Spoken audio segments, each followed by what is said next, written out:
Hello বন্ধুরা, তো আজকে আমি আমলকির আচার বানাবো। তো বাজার থেকে আমলকি নিয়ে চলে এসেছি।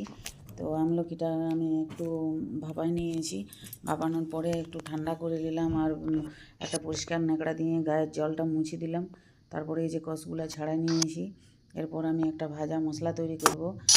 ধনা, জিরা, গোলমরিচ, মৌরি, সরষে আর শুকনো লঙ্কা ভাজি নিয়ে সেটাকে আমি শিলপাটিতে করে একটু গুঁড়া করে নিয়েছি। তারপরে কড়াইয়ে সরষের তেল দিয়ে একটু হিং আর একটু আদা কুড়ি দিয়ে দিলাম। তারপরে ওই আমলকিগুলো ছাড়িয়ে দিয়েছি।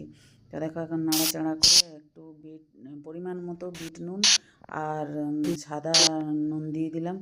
তারপরে ভাজা মশলাটা দিয়ে একটু নাড়াচাড়া করে নেব।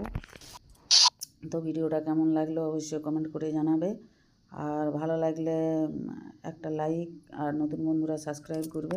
তো এই যে গুড় দিয়ে দিলাম, গুড়টা দিয়ে একটু নাড়াচাড়া করে তারপরে আমি একটু ভিনেগার দিয়ে দেবো, কারণ কি ভিনেগারটা দিলে আচারটা অনেক দিন পর্যন্ত রাখা যাবে। আর আচার আমার রেডি হয়ে গেছে। নিয়ে এই যে আমি এখন ওই জারের মধ্যে ভরে দিলাম। দারুণ দারুণ টেস্ট।